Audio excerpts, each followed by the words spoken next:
Yo, what is up, Knights? Aegis Rick here, back for the update that we got back on the 4th of September, bringing with it a lot of naval-related sales and events. First, I want to apologize. I simply missed the last update video that brought us Hitman and Specialist, rounding out all of the Agent subclasses, and we actually got Solo Luke introduced as well. All the events by now are already past, so I'm going to pretend that they never happened, but you and I know, oh, they did, okay? But without further ado, I hope you don't get seasick. Oh, let's go. First off, guys, alrighty, first things first, as I was editing this video up, I did get one announcement that I do have to talk about. It is the ExStream Tournament version 4. I can't believe we've actually had 4 of these things, guys, let me tell you. We just got a notice. It was posted about an hour ago, so if you're seeing this, all of the info that you want to know about the ExStream Tournament is going to be on that page, as far as the contenders of who was accepted. All these contenders are people who are eligible to actually go to wherever the F1 tournament is going to be at, so they're all eligible. There are 16 contestants,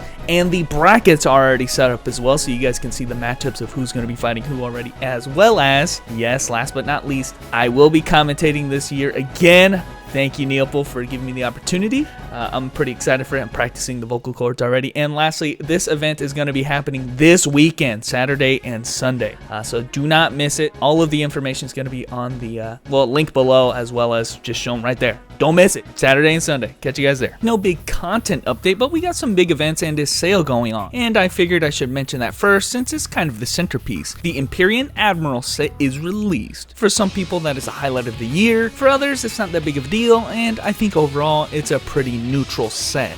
Looks are pretty sick, despite me not really liking suits in a fantasy setting. The draped over shoulder coat thing is just awesome, man, and if you like the admirals in one piece, well dude, I'm pretty sure that's what this set was going for. The weapon avatar is also to die for on some classes. Check it out. The aura provides a never before seen benefit in giving some moderate stats, but also the ability for +1 to your first and or second awakening skill, depending on what aura that you get. This is a huge deal for some classes more than others, such as your transformation classes or crusaders. Yes, there is some re-rolling available, but it ain't gonna be cheap, so be ready. The title isn't really all that great compared to all the good titles that we've been getting, but it does have a unique proc effect with a tiny bit of everything, even a bee that can be enchanted to give you from 5 to 12 elemental damage. Over in the cash shop, I should still mention we got the loot card and the selectable plat emblem boxes coming out of the Lost Treasure, which is something I haven't featured yet in the update videos, so that's kind of a big deal. Stepping out of the Sarah shop though, we've got 3 separate events of which I'll try to cover quickly. First, we've got the Old Soldiers Never Die event. Basically, you get up to 100 mysterious iron fragments dropping off the mobs in optimal level dungeons.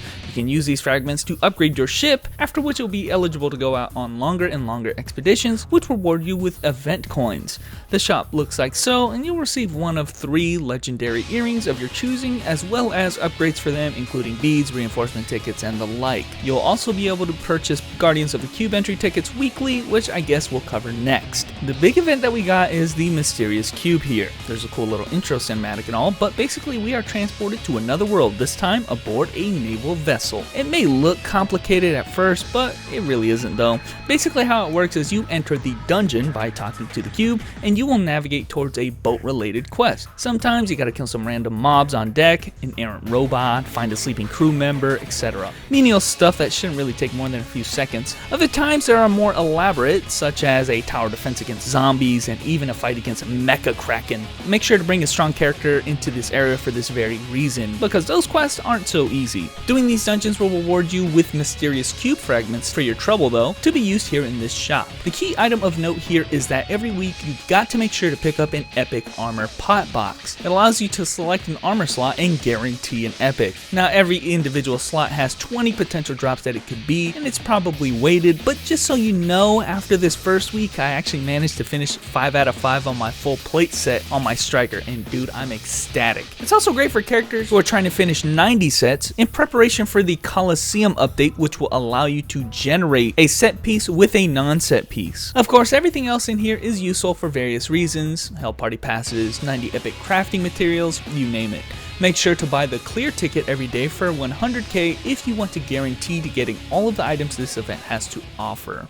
And lastly guys, we have quite possibly my favorite event that we have ever gotten returning to DFO. It's honestly lost its impact since those days because the content that it used to apply to has been drastically reduced in scope and necessity, but I still love the concept. Dungeon and Driver in Metro Center County. Basically how it works, if you haven't done it, is for the following 4 dungeons here, if you complete some accolades, you'll have the option to receive your taxi driver license for that dungeon. Any members that now join your party will be considered passengers to your taxi, and both the driver and passenger receive rewards with vouchers to be redeemed at the NPC here. Nothing else really to it, honestly, but we're talking a lot of daily and weekly items for enhancement, loot raid, and even limited edition emblems for drivers, and legendary boxes, rift tickets, and rename tickets for passengers. By the way, the Explorer Club rename ticket is never before seen, which I personally appreciate, but can see why some people might be upset over it by being able to hide your identity again if you're a bad egg. Anyway guys, that about covers the update that we got on September the 4th. It was a pretty big one considering it only had events and such in it, but we still got the Luke solo events, tickets galore, and Pantony event going on, so make sure to capitalize on those as well as the new 3 ones that we just got, and I will kid you nights, holy